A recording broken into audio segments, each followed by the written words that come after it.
Hi Southwestern, my name is Pierre Ortiz, and I am a student missionary this year.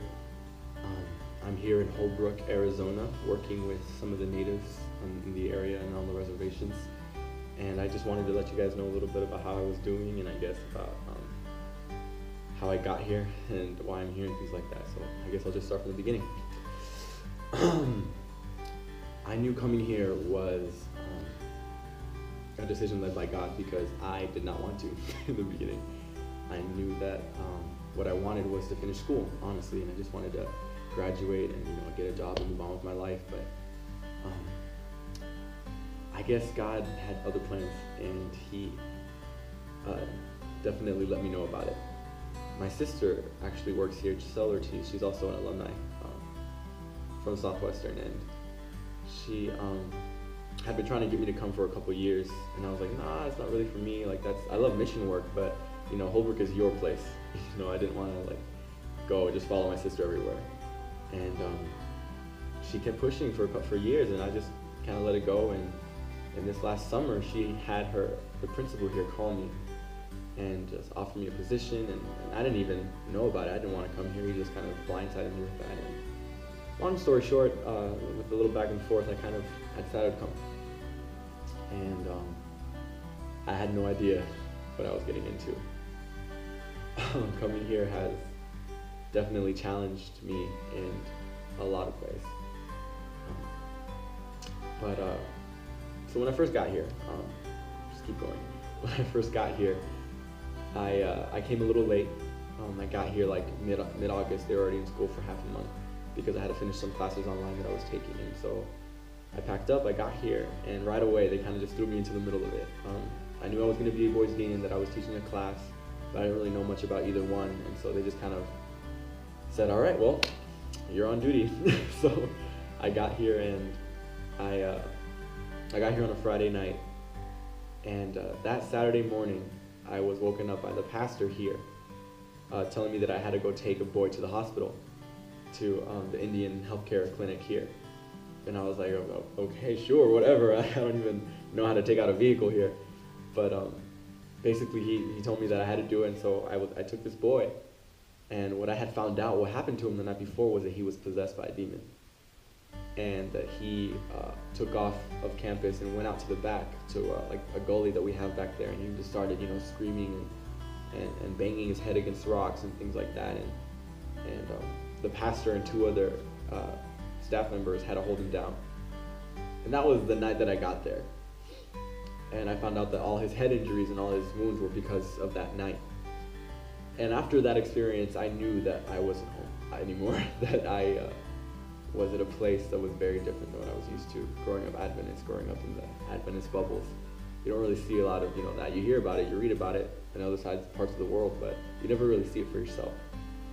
And so that was my kind of homecoming experience here. Going on with the year, I quickly realized how different these kids are here.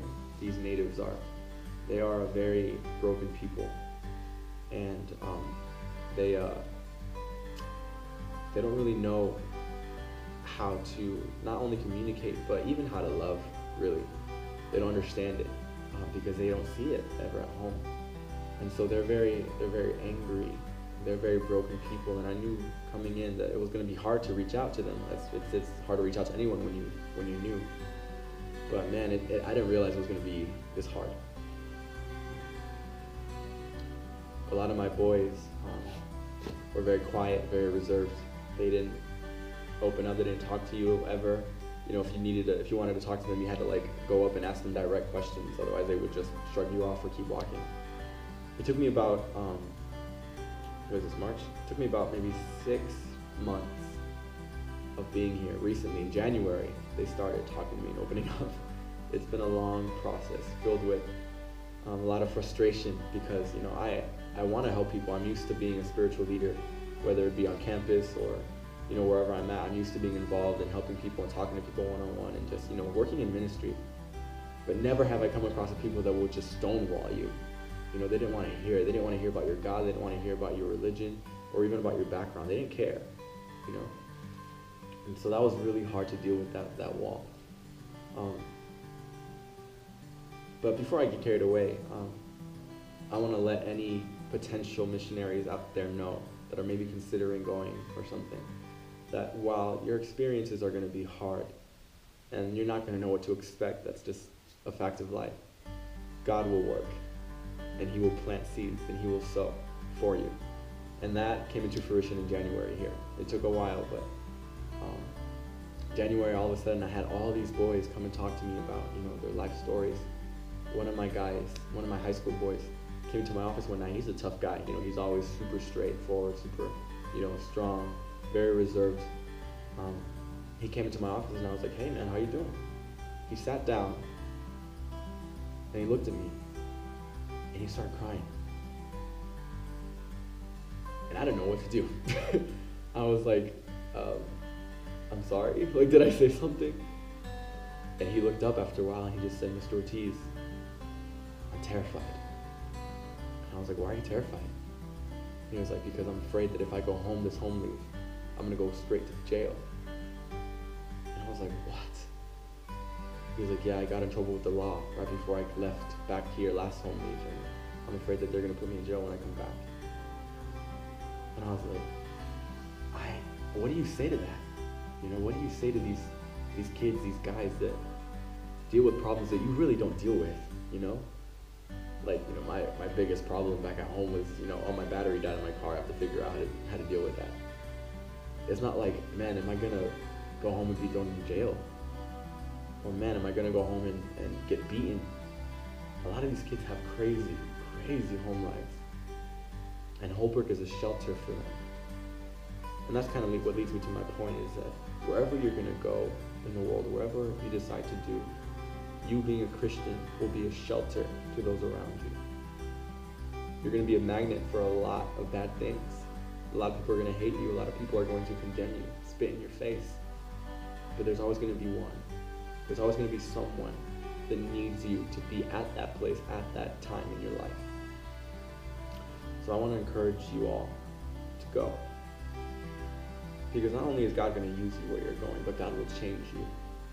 There are things I've done here that, looking back, I'm just like, what in the world came over me to do that?